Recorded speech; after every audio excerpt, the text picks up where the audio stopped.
En UPL asumimos un compromiso con vos. Impulsar OpenAg, una red agrícola que alimenta el crecimiento sostenible para todos, sin límites, sin fronteras. UPL, protección de cultivos y biosoluciones para una agricultura sostenible. Más de cientos de miles de hectáreas asesoradas, verificadas y ejecutadas en agricultura digital hacen a nuestra verdadera experiencia transmitiendo el conocimiento día a día. Por eso hace más de 20 años nos movemos, experimentamos, creamos e innovamos. Queremos acompañarte a seguir evolucionando juntos. Experta. Tecnología AGD.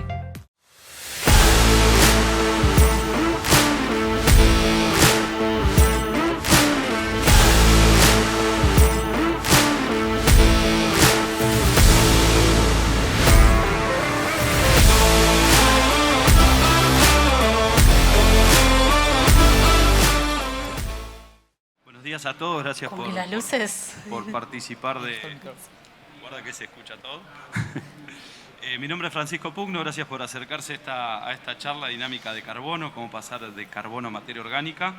Vamos a escuchar 3 disertaciones muy cortitas y van a ver en la pantalla un número de celular y un código QR donde pueden mandar las preguntas que les vaya surgiendo. Así, al finalizar las 3 disertaciones, aprovechamos para tener ese intercambio. Vamos a empezar con María C. Martín, que es ingeniera agrónoma de la UBA, donde también completó sus estudios de maestría y doctorado. Trabaja hoy como profesora y como investigadora del CONICET en la Cátedra de Ecología, ahí mismo en la UBA. Así que María, bienvenida, te damos paso. Bueno, muchas gracias, buenos días. Bueno, no sé si... Bueno, si se va a dar el... Pensaba en la presentación señalar y marcar algunas partes de los esquemas que tengo y no sé si se va a ver con esta pantalla. Bueno, cualquier cosa me dicen o me hacen señas.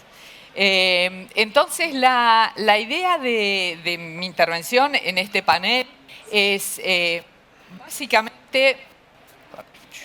Ahí estamos. Plantear un poco en qué pensamos o qué herramientas conceptuales tenemos, qué modelo tenemos en la cabeza cuando tratamos de pensar una agronomía que logre meter más carbono en el suelo que lo que saca. Y entonces, con un modelo muy sencillo en realidad, todos sabemos que el balance de carbono del balance de carbono en el suelo finalmente depende del resultado neto entre, bueno, esto es lo que no se ve, ¿no? Entre esa flecha que baja del carbono que está en la atmósfera, que lo fijan las plantas y que baja y entra al compartimento de plantas por fotosíntesis, y el que sale por respiración, que es respiración de las plantas, es decir, es emisiones de dióxido de carbono a la atmósfera por parte de las plantas y de los microorganismos que están en el suelo y todos los organismos que están en el suelo. Entonces, cuando nosotros tenemos cultivos, tenemos una parte aérea, que es la que vemos de biomasa de plantas, una parte subterránea. Esto no tiene ningún sentido, ¿no? Que me parece que no se ve. Bien. Y entonces, voy a tratar de estirar con las manos, pero tanto la materia vegetal que se muere, aérea y la subterránea, pasa a descomponerse, la atacan primero en el suelo una cantidad de organismos que son insectos, artrópodos, que la fraccionan y que la consumen, que generan deposiciones y mueren también en el suelo y también engordan con ese alimento. Y también trabaja un conjunto de microorganismos, básicamente bacterias, hongos, que transforman sobre todo esa materia orgánica, la mineralizan, es decir, mineralizan los nutrientes, mineralizan el carbono y otra parte del carbono lo metabolizan y lo transforman en estructuras propias, en bosteo de microorganismos, ¿no? en exudados, y esas moléculas mucho más pequeñas son las que con la matriz del suelo, con la matriz mineral, que es básicamente una gran esponja que tiene arcilla, limo y arena, es decir, partículas minerales de distinto tamaño, lo que hace la materia orgánica es establecer unas conexiones, sobre todo con las fracciones más finas del suelo, con las arcillas y los limos, genera unas relaciones, unos vínculos muy más estables y muy estrechos, que es lo que en definitiva queremos, no solo que lo que hicimos toda la vida, o por lo menos en la agronomía, que los que somos más viejos acá conocemos desde siempre, que era tener mucha cantidad de materia orgánica en el suelo y cuidarla, sobre todo porque el suelo lo laboreábamos y entonces necesitábamos tener nutrientes, pero también tener materia orgánica que nos daba mejor estructura al suelo, sino que ahora sabemos que el carbono en el suelo per se tiene un valor, es decir, que el cambio climático, el desbalance de emisiones del carbono fósil respecto de lo que era la fijación por parte de la vegetación de la Tierra como planeta, se ha desbalanceado y entonces ahora es imprescindible además poner carbono en el suelo, más allá de la agronomía. Entonces, antes de irme de acá, yo les decía, hoy lo que voy a hacer ahora es plantear medio un modelo con el que trabajamos en la agronomía y en los que investigamos sobre estos temas. Y entonces sabemos que no solo la cantidad, sino que la calidad de ese carbono, la calidad en términos de cómo ese carbono que ponemos y también cómo se relaciona con la fracción de proteína, con el nitrógeno. Muchas veces expresamos la calidad de la materia, de la biomasa vegetal como relaciones carbono-nitrógeno, ¿no? Porque es cuánta proteína hay por unidad de carbono. Y eso es muy importante para determinar con lo que va a pasar con una molécula de carbono que entra al suelo como un pedacito de planta muerta. También, además de la relación carbono-nitrógeno, parece que es bastante importante y que tiene efectos un poco distintos que van más allá de la calidad de la biomasa, la relación aéreo-subterránea. Así, cada vez más sabemos que las raíces que se mueren en el suelo se comportan de una manera distinta en términos de lo que es la humificación, la estabilización del carbono en el suelo, distinto del material aéreo, y Paula va a contar mucho de eso, hoy va a mostrar datos de eso. Algo de lo que creo que ninguna de nosotras tres vamos a hablar hoy, pero que la identidad de la biota edáfica también tiene efectos, es decir, quiénes son esos consorcios de microorganismos o de artrópodos que están en el suelo haciendo ese proceso de fijación y estabilización del carbono del suelo. Y una cosa que es muy importante, que es cómo son esos suelos. Finalmente, esa matriz mineral que tiene el suelo, sobre todo cuánto material fino tiene, cuántas arcillas tiene, qué tipos de arcillas también, porque son estos componentes que establecen esos vínculos más estables. Y finalmente una cosa más nueva que también la voy a comentar, que es dada una determinada matriz de suelo, es decir, con una determinada textura, como la llamamos, uno puede pensar en cuán lleno o cuán lejos está ese suelo, el contenido de carbono de ese suelo respecto del potencial que esa matriz de suelo puede atrapar. Eso 36-40 quiere decir que ¿cuánto me queda? Vos decime. ¿Estamos bien? Bueno. Igual es poquitos diapos, pero ahí está. Entonces, bueno, todos ustedes seguramente trabajan y saben que cuando pasan a esquemas de siembra directa, es decir, cambian el laboreo por la siembra directa, cuando deciden de barbechos utilizan cultivos de servicios o cultivos de cobertura, cuando trabajan sus esquemas de rotaciones o plantean un doble cultivo o estrategias de fertilización, de enmienda orgánica de la herramienta que quieran usar, en parte hay un objetivo que tiene que ver con ese balance de carbono del suelo. Entonces, lo que en esta... Ya me parece que no anda muy bien el botoncito. Ahí va. Entonces yo les decía, bueno, acá vamos a repasar este modelo conceptual para entender, creo que es el modelo conceptual que en definitiva guía esas tecnologías y que guía u orienta o nos permite mejorarlas para atrapar cada vez más carbono. Entonces, esta es como la figura que me voy a detener un ratito más largo y la más importante, que es un modelo que se publicó hace algunos años por unos colegas que están en Estados Unidos. Y entonces, no sé cuánto se ve, está en inglés, pero es bastante sencillo, nos metemos. Básicamente lo que plantea este esquema es un modelo que estos autores denominaron que es el modelo de eso que está ahí arriba, eficiencia microbiana de los microorganismos que trabajan en esa parte, sobre todo con la hojarasca del suelo, y la metabolizan y la transforman en gotitas de colores que están ahí, ¿sí? Con esa eficiencia microbiana y con la estabilización en la matriz mineral del suelo, que es eso lo que llama la matriz de estabilización, que es más la parte marrón, como si fuera esa porción marrón de la figura que tiene las gotitas arriba.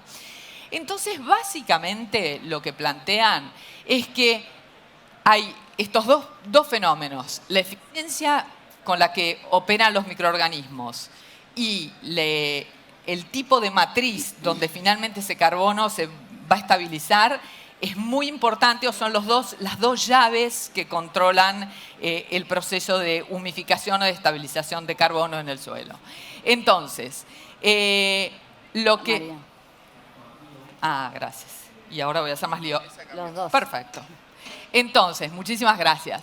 Entonces, lo que dicen básicamente es que de lo que entra el carbono que entra al suelo, hay un gradiente que está indicado acá con estos colores, que va de compuestos más lábiles, que les llama más lábiles, que son más fácilmente metabolizables, a compuestos más recalcitrantes. Eso es como moverse de abajo para arriba acá, es lo mismo que moverse de izquierda a derecha para acá. Ven que acá hay un tronquito de madera, eso sería como lo más recalcitrante. Y entonces, ¿qué es lo que plantean? Que la eficiencia microbiana para transformar ese carbono que está en hojarasca en carbono microbiano es más alta cuando el material que entra es más descomponible, es más lábil o de mejor calidad, como le llamamos, injustamente, pienso. Y esa eficiencia se va haciendo menor con compuestos más recalcitrantes. Esto que está acá arriba simplemente lo que muestra es que este es el flujo de dióxido de carbono del suelo, de la comunidad microbiana hacia la atmósfera. Entonces lo que muestra es que también lo mismo, es como otra cara de mostrar lo mismo, la otra cara de la eficiencia, que es que hay más emisión desde el suelo hacia la atmósfera cuando la calidad del sustrato que les llega es peor. Es decir, la eficiencia es menor. Por unidad de carbono procesado, se va más en los lugares, vuelve más a la atmósfera con los materiales más recalcitrantes y por el contrario pasa menos de eso, de lo más recalcitrante al suelo en formato de metabolito microbiano ya, no de molécula de planta. Entonces, ¿por qué esto es importante? Bueno, es importante porque en el suelo finalmente por dos cosas, ¿no? Primero, lo que viene del material más lábil, más descomponible, es en general genera predominantemente metabolitos microbianos más lábiles, que van a establecer vínculos más estrechos y más rápido van a formar materia orgánica del suelo, que a veces, bueno, Paula le va a llamar la MAOM, me parece, ¿no? Que es la asociada a la fracción mineral. Esta materia orgánica de acá se queda más en una materia orgánica que Paula seguro la va a llamar POM, que es la materia orgánica particulada, y que no forma estos vínculos, no se estabiliza tanto en el suelo en primera instancia.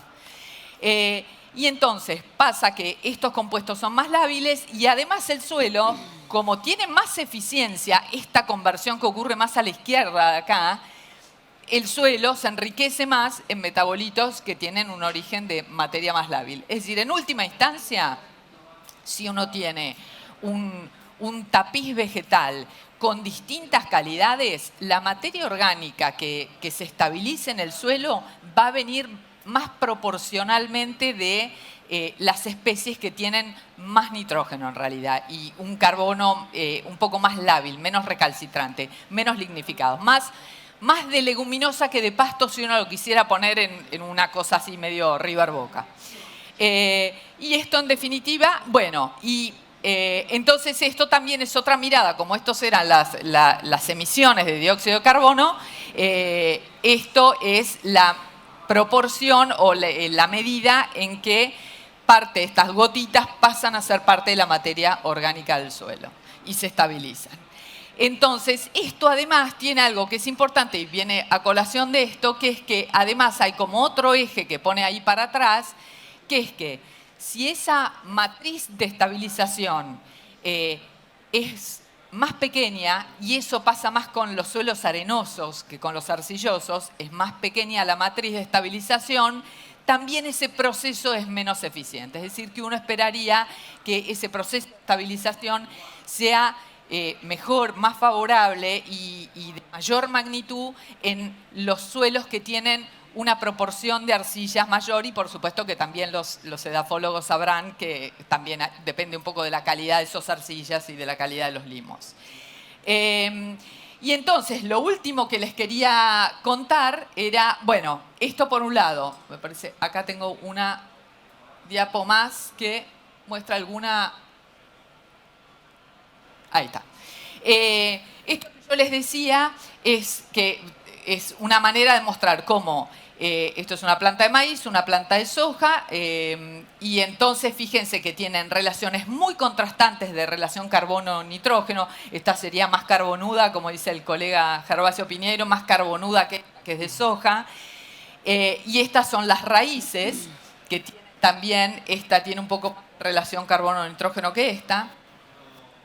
Fíjense que pasa una cosa, que es que a pesar de que estas tienen un contraste muy grande en calidad, la tasa de humificación no solo es similar, sino que es bastante bajita. Es esto que está acá, que es del 3% en los dos casos. Esto es lo que vieron en un trabajo que hicieron.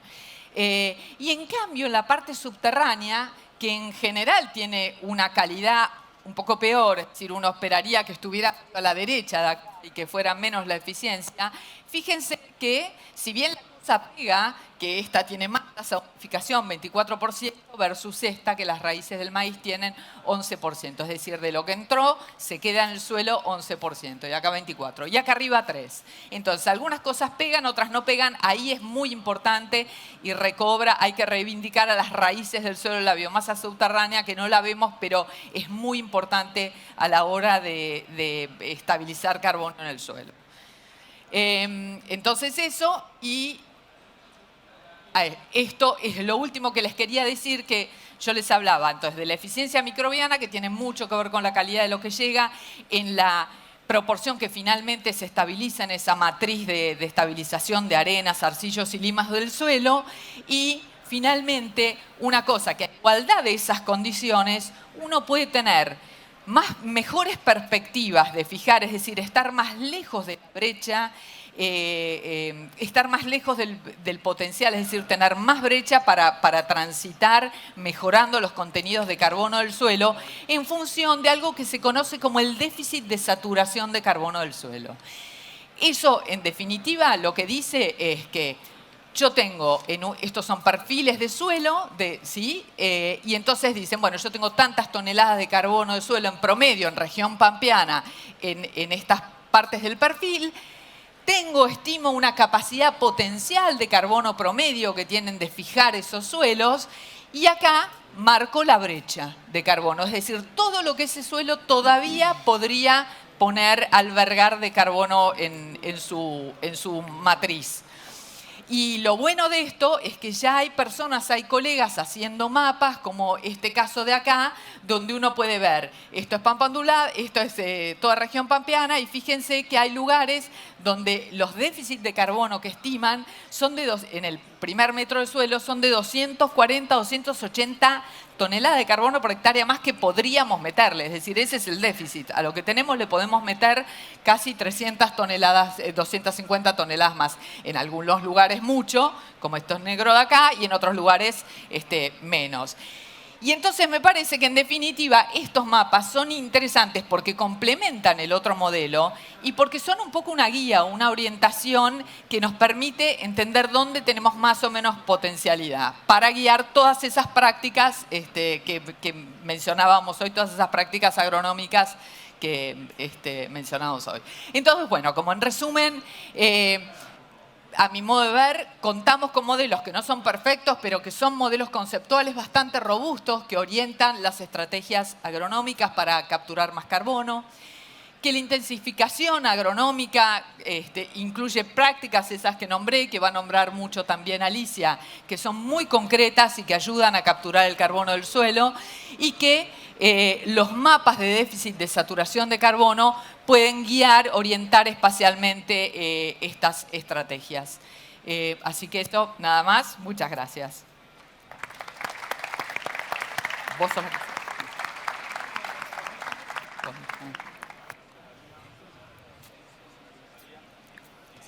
Vamos a dar paso a Alicia Irizar. Venimos un poco atrasaditos de tiempo. Tardó en salir el número de teléfono, pero ahí está figurando en la pantalla donde pueden mandar consultas, así tenemos un pequeño intercambio al finalizar.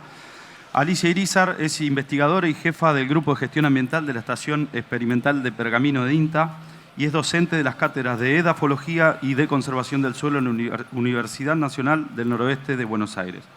Ella obtuvo su título de ingeniera agrónoma en la Universidad Nacional de Rosario y su título magíster en Ciencias del Suelo en la FAUBA. Gracias, Alicia. Adelante. Bueno, buenos días a todos. Antes de empezar, agradezco a Presid por la posibilidad de presentar nuestros resultados en este congreso. El título de mi charla es De la atmósfera al suelo, prácticas que secuestran materia orgánica.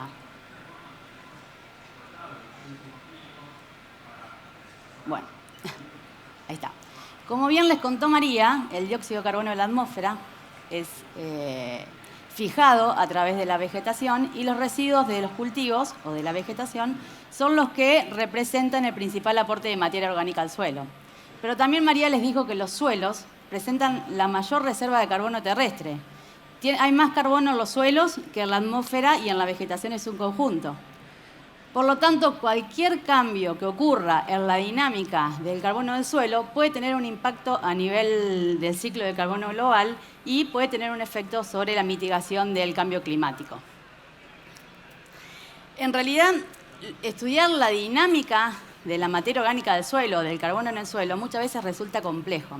Y terminamos haciendo comparaciones entre las variaciones de stocks o de reservas de carbono en diferentes momentos o comparando diferentes prácticas de manejo. Pero yo voy a intentar... Tengo un problemita con esto. ¿A dónde apuntas acá? Ahí está. Si apuntas... voy a intentar... Bueno, se vuelve. Ahí está. En este trabajo le voy a mostrar un estudio que hicimos utilizando una técnica de abundancia natural del isótopo 13 de carbono, que esta metodología, basado en la constitución o en la composición de los residuos donde este isótopo está presente en distinta proporción de la atmósfera y también de la materia orgánica del suelo, puedo determinar la dinámica de la materia orgánica en el suelo y el origen que tiene esta materia orgánica. Quizás resulte difícil de entender, pero en la atmósfera hay dos isótopos. El de carbono 12, que está en mayor proporción, está alrededor de un 98,9%, y el de carbono 13, que está en baja proporción, alrededor del 1,1%. Y las plantas, sean de ciclo fotosintético C3, como la soja, o de ciclo fotosintético C4, como el maíz, tienen distinta afinidad con el isótopo de carbono 13. Las de ciclo fotosintético C4 tienen mayor afinidad, por lo tanto el residuo de este cultivo tiene una señal más negativa, es decir, que está más enriquecido en el isótopo 13, y la soja tiene menor afinidad, por lo tanto el residuo del cultivo de soja, ya sea la parte aérea o la parte radical, está más empobrecido en la presencia de este isótopo de carbono 13. Como ven, los valores se expresan en por mil y son negativos. Y son negativos porque lo que se hace es referencia al valor del isótopo 13 que tiene el residuo en relación a un patrón internacional que es la roca calcárea dolomítica, que tiene mucho más que los residuos, mucho más que la atmósfera, mucho más que el suelo, y como es una diferencia, siempre los valores son negativos. En este primer esquemita lo que les intentaba mostrar es que en la zona donde estamos haciendo estos estudios, que es la pampa ondulada, la pradera natural tenía un predominio de especies de ciclos fotosintéticos C4. Por lo tanto, la materia orgánica que encontramos se encuentra enriquecida en el isótopo de carbono 13 porque las plantas de ciclo fotosintético C4 tenían mayor afinidad con este isótopo. Entonces, si yo genero algún cambio, paso a un monocultivo de soja o a hacer muchos años de soja, voy a poder tener un efecto sobre la señal, ¿no? Porque tengo una materia orgánica enriquecida en carbono 13, pongo un cultivo que es pobre en este isótopo, entonces voy a obtener una materia orgánica que está empobrecida en carbono 13. Esto me va a permitir estudiar la dinámica. Con los cambios en este delta de carbono 13, yo voy a poder estudiar la dinámica de la materia orgánica en el suelo.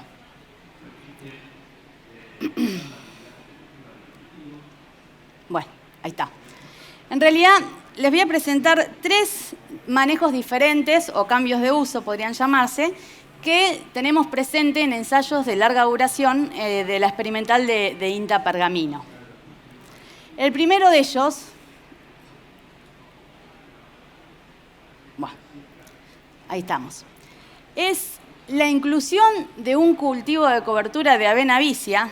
Es una consociación que tiene 60% de avena y 40% de vicia, en una secuencia de soja continua de 23 años. Imaginen que hace 23 años que estamos haciendo monocultivo de soja, o sea que partimos de un suelo degradado. El porcentaje de materia orgánica en esos primeros 20 centímetros es, para que ustedes se den una idea, el estado de degradación es de 2,5%, es bajo.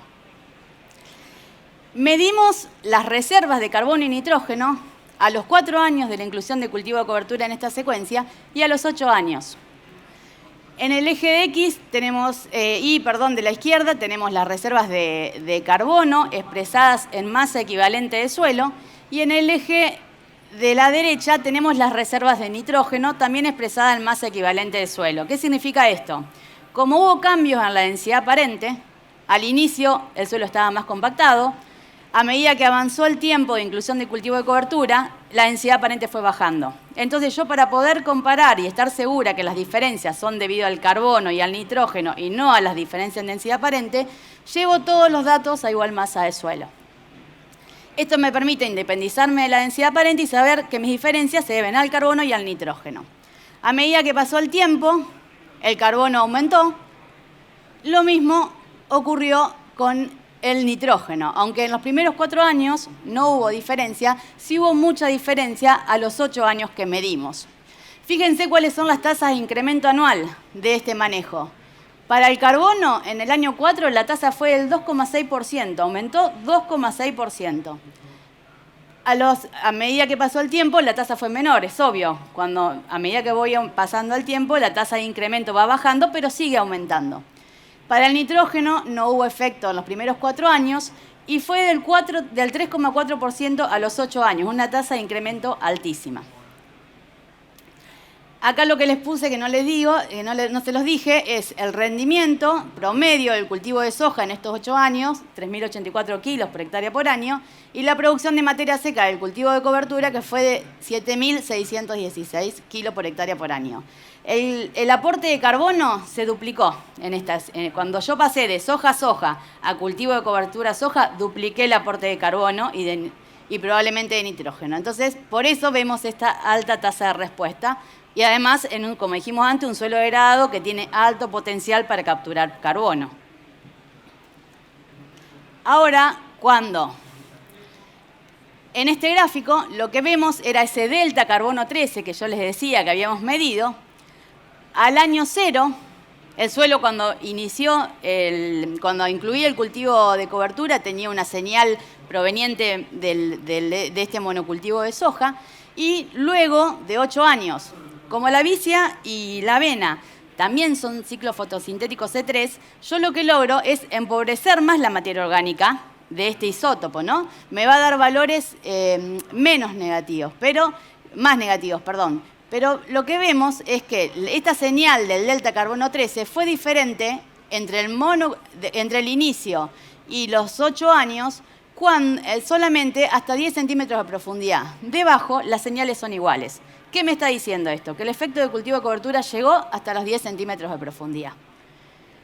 Y en este gráfico, lo que intento mostrarles es qué proporción aporta esa rotación, cultivo de cobertura soja, en la materia orgánica por espesor. Acá está hecho de 0,5 hasta 40-50, serían los primeros 2 cada 5 centímetros y acá está cada 10, por eso el largo de las barras. No es que en 10-20 haya más carbono que en 0,5, sino que son 10 centímetros, está expresado como reservas, ¿no? Está multiplicado por la densidad por el espesor, por eso las barras acá son más largas, pero no es que haya más carbono, sino que hay más centímetros de suelo, más masa de suelo.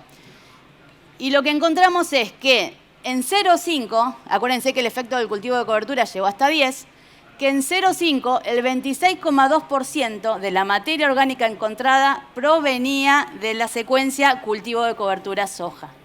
Y en 5,10 ese porcentaje bajó y fue alrededor del 11,1%. Por debajo no hubo efecto, por eso esto se considera despreciable. Fíjense que como el cultivo de cobertura son 2 especies de ciclo fotosintético C4, esta es la señal de la mezcla de la parte aérea y la parte radical, que es muy baja. Bueno, otro de los manejos que les quería presentar era la inclusión de una pastura consociada de fetuca y alfalfa en una rotación maíz trigo soja que venía de 40 años de maíz trigo soja bajo siembra directa. ¿Qué pasa si incluimos en ese... está re loco. En esa secuencia de cultivo incluimos una pastura. Fíjense que los valores de inicio de esa secuencia eran más elevados, no estaban tan degradados como en el caso del monocultivo de soja, ¿no? Porque veníamos con una rotación de cultivos.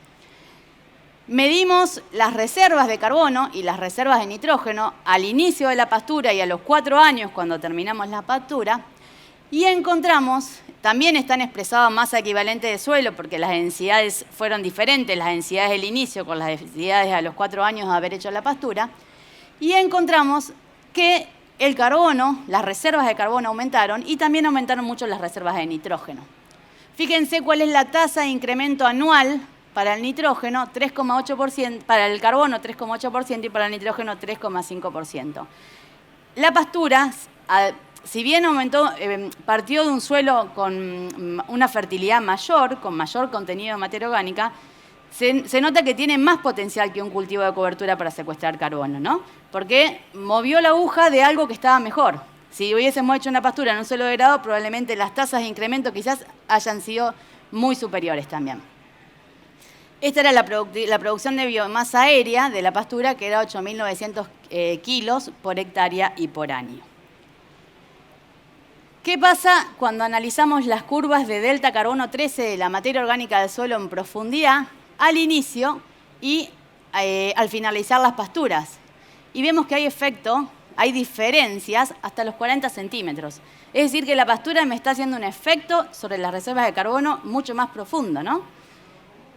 Y cuando analizamos qué proporción de las reservas encontradas en cada espesor, 0,5, 5,10, 10,20, hasta 40, que es hasta donde hubo efecto de la pastura, vemos que en 0,5 el 21% de carbono presente provenía de la pastura.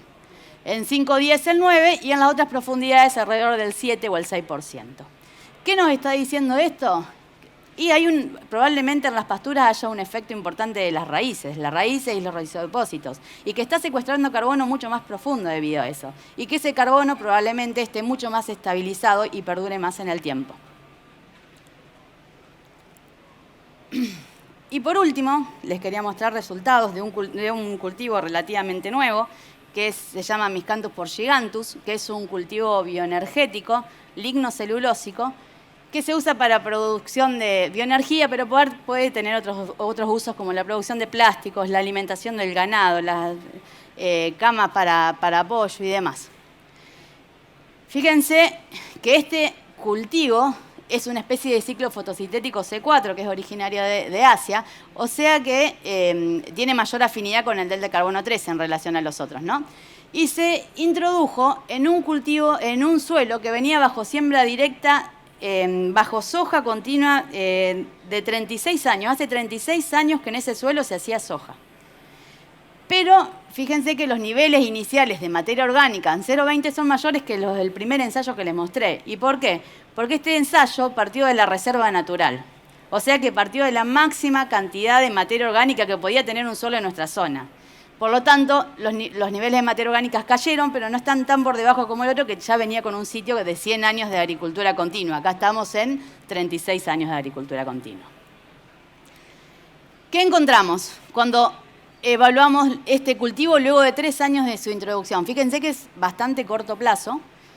¿Y qué encontramos? Que las reservas de carbono aumentan y las reservas de nitrógeno se mantienen. No hay efecto sobre las reservas de nitrógeno. Y las tasas de incremento rondan para el carbono alrededor de 2,2% por año. También son tasas elevadas. La producción de materia aérea del cultivo de miscanthus fue de 9.700 kilos por hectárea por año. Esta producción en general se exporta y lo que aportan a la materia orgánica del suelo son las hojas que se caen, los rizomas que se mueren y las raíces que se mueren. Cuando analizamos las curvas del delta carbono 13 en profundidad, encontramos que son diferentes entre el año 0, bueno, acá no se ve el año 3, a partir hasta los 10 centímetros de profundidad. Fíjense que como es una C4, al año 3 es más enriquecida, porque tiene más afinidad con el delta carbono 13. Todas las curvas daban al revés, ¿no? Esta se invierte. ¿Y qué pasó cuando analizamos en profundidad para ver qué proporción del carbono provenía del miscanthus? Y bueno, acá les quiero hacer una aclaración, que acá está puesto con reservas a 0,20 centímetros, porque como el miscanthus tiene rizomas y raíces, no podemos usar los métodos tradicionales para medir la densidad aparente. Entonces tenemos que usar algún método de gran volumen y utilizamos el método de la arena, que se hace hasta los 20 centímetros de profundidad. Entonces, las reservas fueron expresadas a 20 centímetros de profundidad y nos da que a esta profundidad el 7% de la materia del carbono presente proviene del cultivo de miscanthus. Pero como el efecto fue a 10, estoy haciendo una dilución de ese efecto, ¿no? Entonces acá se los presenté para que lo tengan más presente en porcentaje de carbono y no en reservas. Y vemos que en 0,5 el 19% del carbono proviene del miscanthus y en 5,10 el 4% del carbono proviene del cultivo de miscanthus. ¿Qué nos está diciendo todo esto? Que existen prácticas de manejo que tienen potencial de secuestrar carbono. Algunas tienen efectos más en profundidad, otras menos. También va a depender de dónde partamos. Si partimos de suelos muy degradados, el potencial va a ser mucho mayor. Si partimos de suelos de fertilidad alta, media a alta, el potencial probablemente sea menor. Y hay prácticas que tienen más potencial y hay prácticas que tienen menos. Bueno, para ir terminando, como consideraciones finales, puede ser que la técnica de abundancia natural del carbono 13 resultó sensible para estudiar el origen y la dinámica de estos sistemas en nuestra región. Los cultivos de cobertura y el miscanthus por gigantus permitieron capturar materia orgánica superficialmente, hasta los 10 centímetros de profundidad, en suelos de fertilidad baja y media. Y la pastura tiene un alto potencial de captura de materia orgánica a mayor profundidad en suelos de fertilidad media. Bueno, eso era todo. Muchas gracias.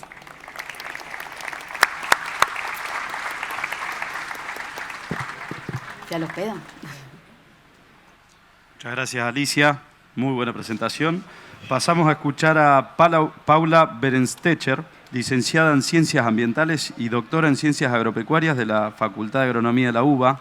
Actualmente se desempeña como investigadora postdoctoral en IFEBA CONICET y docente en el Departamento de Métodos Cuantitativos y Sistemas de Información de la FAUBA. Gracias, Paula. Adelante. Bueno, buenos días. Muchas gracias por la invitación. Yo les iba a contar algunos resultados de un experimento que hicimos para estimar cuánto carbono y nitrógeno aportan los cultivos de servicio a la materia orgánica. Y les quería hablar sobre todo del rol de la rizodeposición en las distintas fracciones del suelo. Bueno, este trabajo lo hicimos en conjunto y bueno, este es el equipo que trabajó, entre otros. Bueno, A los cultivos de cobertura los llamamos cultivos de servicios por todos los servicios que brindan al ecosistema, ¿no? Uno de esos servicios, el que nos interesa principalmente en este panel, es el de formación de materia orgánica. Una vez que se suprime el cultivo de servicio, la biomasa aérea y las raíces del suelo se descomponen. Parte de ese carbono pasa a formar parte de la materia orgánica, ¿no? Como explicó María. Por lo tanto, este periodo, que llamamos barbechito, es clave para formar materia orgánica. Además, en este momento es donde el nitrógeno y otros nutrientes de los tejidos vegetales se liberan y pasan a estar disponibles para las plantas o también a formar parte de la materia orgánica y generar un reservorio de nutrientes. Para estudiar la materia orgánica nos resulta muy útil diferenciarla en dos fracciones distintas que tienen características y también funcionamiento muy diferentes. Este fraccionamiento se hace por tamaño y entonces diferenciamos por un lado la materia orgánica particulada, que llamamos POM, por sus siglas en inglés, que es la materia orgánica mayor a 53 micras, que además tiene una relación carbono-nitrógeno más alta, por lo tanto es más recalcitrante. Y por el otro lado tenemos a la materia orgánica asociada a los minerales, la MAOM, que es menor a 53 micras, tiene una relación carbono-nitrógeno más baja, es más lábil, pero también es muy estable porque se encuentra asociada a los minerales del suelo, no absorbida a las arcillas. Entonces, sabemos que las raíces son muy importantes en este proceso de formación de materia orgánica porque aproximadamente se estima que un 50% de las raíces pasan a formar parte de la materia orgánica del suelo. El otro 50% es respirado por los microorganismos y se pierde. En el caso de la biomasa aérea, este porcentaje es mucho menor, es del 8%. Además, también sabemos que la mayor parte de estas raíces pasan a formar parte de la materia orgánica particulada, la POM. Por otro lado, también sabemos que las plantas liberan compuestos ricos en carbono y en nitrógeno al suelo durante su ciclo de vida. Al conjunto de todos estos compuestos lo llamamos rizodeposición. Y abarca desde exudados radicales, que son moléculas muy chicas, como azúcares, aminoácidos, ácidos grasos, también mucílagos, que son compuestos más complejos, que tienen mucha agua y son importantes para la agregación. También fragmentos de raíces, que se van muriendo durante el ciclo de vida de la planta y se descomponen. Y también compuestos volátiles. Entonces, todos estos compuestos ricos en carbono y nitrógeno que liberan las raíces y se depositan en el suelo cercano a la raíz, que se lo llama también suelo rizosférico, es lo que estamos llamando rizodeposición. Y entonces lo que nosotros nos preguntamos es cuán importante es esta rizodeposición en la formación de materia orgánica a partir de cultivos de servicios. ¿Cuánta materia orgánica forman y a qué fracción van? ¿Forman materia orgánica particulada o forman materia orgánica asociada a los minerales del suelo o ambas? Entonces, hay pocos trabajos que miden la rizodeposición porque es relativamente difícil hacerlo. Lo que se suele hacer es hacer crecer plantas en cámaras que tienen dióxido de carbono marcado. ¿Y qué quiere decir que está marcado? Que los átomos de carbono de este dióxido de carbono son distintos a los átomos que habitualmente hay en la atmósfera. Es la misma lógica de lo que contó Alicia, solo que en lugar de usar esas diferencias naturales que hay en las plantas C3, C4, las estamos generando artificialmente en estas cámaras. Entonces la planta fija este dióxido de carbono y como es distinto, esto nos permite seguir el carbono en los tejidos de la planta y si además están liberando compuestos al suelo, podemos seguirlos en el suelo y cuantificarlos. Entonces, como nosotros no teníamos estas cámaras, lo que hicimos fue usar un método bastante nuevo y poco usado, que consiste en aplicar urea que tenía carbono y nitrógeno marcado en las plantas. Entonces las aplicábamos en las hojas y lo mismo, las plantas fijan este carbono y después lo podemos seguir en el suelo. Y además, como también el nitrógeno estaba marcado, podemos también seguir el nitrógeno en el suelo.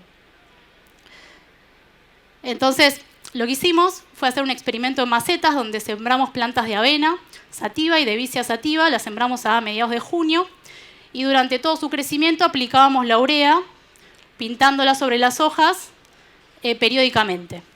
A mediados de septiembre lo que hicimos fue cosechar estas plantas, separamos la biomasa aérea, las raíces, las medimos por un lado y por el otro lado nos quedaba todo el suelo en donde había crecido la planta, en donde medimos la rizodeposición. Entonces, todo el carbono y el nitrógeno que venía de la planta es la forma que tenemos de estimar esa rizodeposición. Y entonces acá lo que les muestro son los aportes de carbono, ¿no? La avena en total aportó 5 gramos de carbono por planta. De esos 5 gramos, el 61% estaba en la biomasa aérea, que está en gris. El 24% era carbono que estaba en las raíces, en negro. Y en verde es el carbono que aportó la avena por rizodeposición, ¿no? En verde oscuro, que es el 12,2%, es el carbono que encontramos en la MAOM, en la materia orgánica asociada a los minerales, y en verde más claro, el carbono que encontramos en la materia orgánica particulada, en la POM, que fue un poco menos del 3%. O sea que en total el 15% de todo el carbono era carbono que aportaba la planta por rizodeposición. No estaba ni en la biomasa aérea ni en la biomasa subterránea. Bueno, las plantas habían alcanzado una biomasa equivalente a 5.480 kilos de materia seca por hectárea. Nosotros teníamos una planta por maceta, pero si lo extrapolamos a las densidades que se suele sembrar en el campo, llegaban a esta biomasa. Y en total, entonces, los aportes por rizodeposición equivalen a 750 kilos de carbono por hectárea. En el caso de la vicia, eran plantas más chicas. En promedio, una vicia aportaba 2 gramos de carbono. El 67% de este carbono estaba en la biomasa aérea, menos del 3% estaba en las raíces y casi el 30% estaba en la materia orgánica asociada a los minerales, en la MAOM. Y casi nada del carbono estaba en la POM. O sea que casi que el 30% del carbono de la vicia eran aportes por rizodeposición y todo estaba en la materia orgánica asociada a los minerales. Bueno, y la vicia, como les decía, eran plantas más chicas. En el campo equivaldrían a una biomasa aérea de 660 kilos de materia seca por hectárea y los aportes de carbono equivalen a 240 kilos de carbono por hectárea. Esto no quiere decir que estamos sumando este carbono a las reservas de carbono del suelo, porque al mismo tiempo que está aportando este carbono también se está descomponiendo otro carbono que ya estaba. Para eso hay que hacer un balance de carbono, que no es lo que yo estoy mostrando acá. Pero lo importante y el mensaje que quería dejar era que si consideramos estos 5.500 o 660 kilos de materia seca, estamos considerando el 60-67% del carbono total que aporta la planta. Si le sumamos además las raíces, tenemos el 70-84%, pero no estamos considerando entre el 15 y el 30% que están aportando estas plantas por rizodeposición. Acá les muestro los aportes de nitrógeno. Y entonces una planta de avena tenía en promedio 191 miligramos de nitrógeno por planta, el 68% estaba en la biomasa aérea, el 12% en las raíces y el 20% eran aportes por rizodeposición y también la mayoría, más del 90%, en la MAOM. La vicia, a pesar de ser plantas mucho más chicas, aportaban cantidades similares de nitrógeno. Una planta de vicia aportaba 164 miligramos de nitrógeno por planta, y el 58% casi estaba en la biomasa aérea, el 2% estaba en las raíces y el 40% eran aportes por rizodeposición. Y también más del 90% de este 40%, que es este 37%, estaba en la MAOM. Bueno, y en términos de kilos de nitrógeno por hectárea, en el caso de la avena son 38 kilos de nitrógeno y en el caso de la vicia son 26 kilos de nitrógeno por hectárea. En el caso de la avena, esto es nitrógeno que la avena está tomando del suelo y después está liberando de vuelta al suelo, es reciclado dentro del sistema. Y en el caso de la vicia, una parte también es eso, pero otra parte, que estimamos que está entre el 60 y el 70%, es nitrógeno que la planta está fijando de la atmósfera y que después está liberando al suelo por rizodeposición. Bueno, y por último, les quería mostrar algunos cálculos que hicimos para extrapolar un poco estos resultados, que era un experimento en macetas, al campo, porque a nosotros lo que nos motivaba era saber, bueno, ¿qué está pasando en el campo? Y como les decía, en el caso de la avena, la biomasa equivalente era de casi 5.500 kilos por hectárea y eso eran aportes por rizodeposición de 750 kilos de carbono.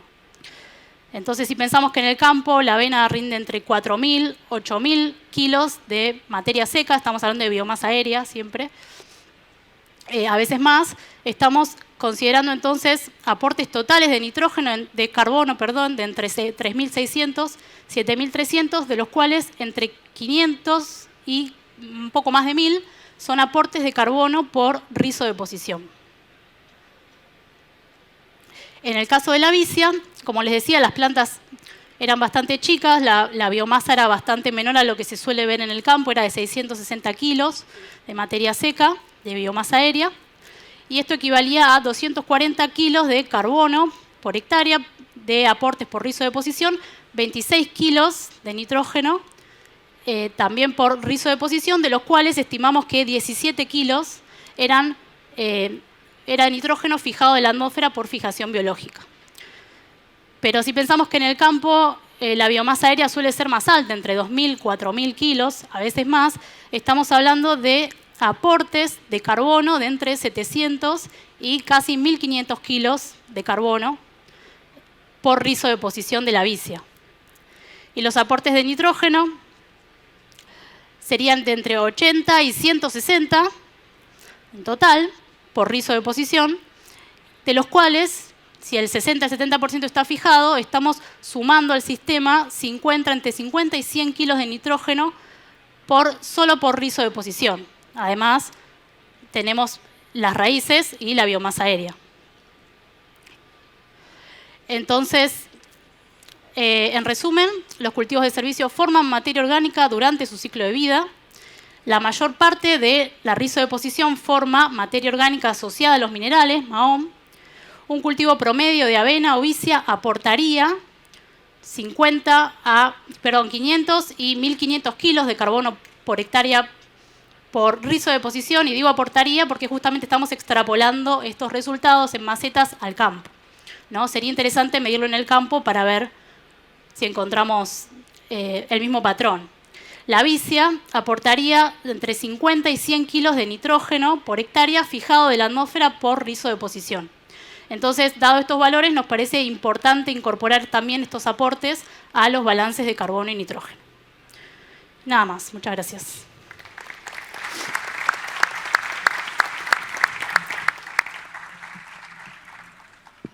Muchas gracias, Paula. Interesantísimo también. Creo que fueron 3 disertaciones magistrales y surgieron un montón de dudas. Tenemos poco tiempo, lamentablemente, así que aprovecho para hacer 2 o 3 preguntas nomás.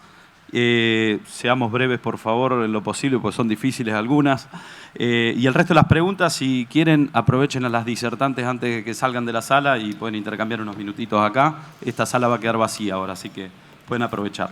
Alicia, ya lo contestaste porque esta pregunta vino antes de que lo muestres en la charla, pero por una pequeña reafirmación del tema. Preguntan si se puede aumentar materia orgánica del suelo con cultivos anuales en siembra directa sin utilización de pasturas o cultivos perennes en la rotación.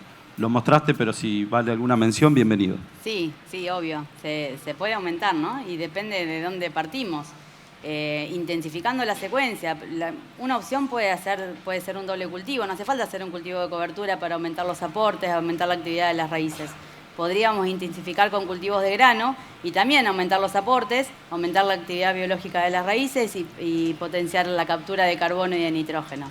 Igualmente todo depende de dónde partimos, ¿no? Si partimos de suelos muy degradados, quizás lo hagamos mucho más rápido, mucho más fácil. Si partimos de suelos que tienen altos niveles de carbono y de nitrógeno o altos niveles de materia orgánica, nos va a costar un poco más mantener esa reserva. Y quizás el objetivo en esas situaciones no sea querer aumentar, no siempre hay que aumentar el carbono. Si tengo suelos con altos niveles de materia orgánica, mi objetivo en esos casos quizás sea no perder o mantener y no secuestrar más, ¿no? Que también es un desafío en algunos casos.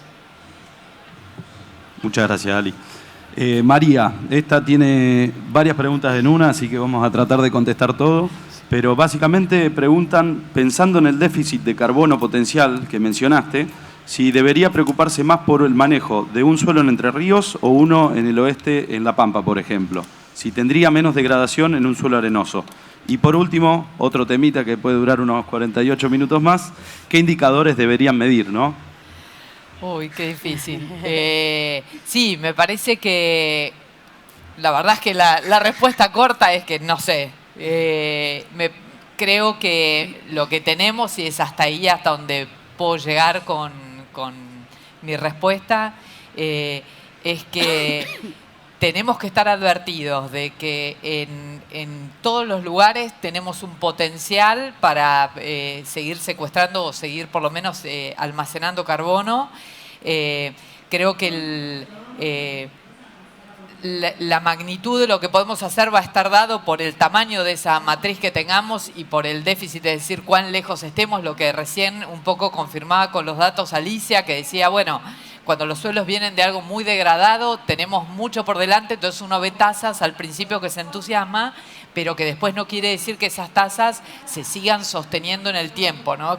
Con esa velocidad, y que la prueba es que los suelos que vienen mejores les cuesta más. Pero lo que digo es que me parece que con esas decisiones, la pregunta había algo de las labranzas, o dónde nos tenemos que preocupar más.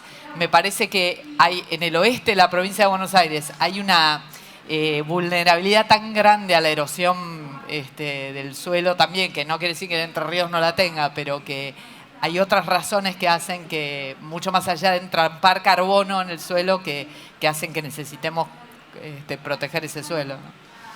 Te faltó la de indicadores, si podés decir algo cortito. Porque la de indicadores nos está costando un montón en el laboratorio, nos estamos rompiendo la cabeza como un montón de otros colegas en el resto del país para tratar de ver si la fracción particulada de carbono, que es la más sensible y que tiene asociado un contenido de nitrógeno y bueno, una cantidad de minerales, nos puede dar mejor capacidad predictiva para ver cambios rápidos. Ese es un indicador. Y después hay todo un mundo que hoy ni lo tocamos y que hay expertos en el país que son indicadores más microbiológicos y biológicos, ¿no? Como han tenido en este congreso también. Y este año también va a haber, así que pueden mirar ahí en el cronograma y aprovechar alguna de esas charlas. Acá tengo una, no está dirigida a nadie, Paula, si querés o si podés contestarla te la dejo a vos, y si no, cualquiera, la verdad en cualquier orden va a estar bien. El resto de las preguntas sí, mil disculpas, pero si pueden aprovechen a las chicas antes que se vayan.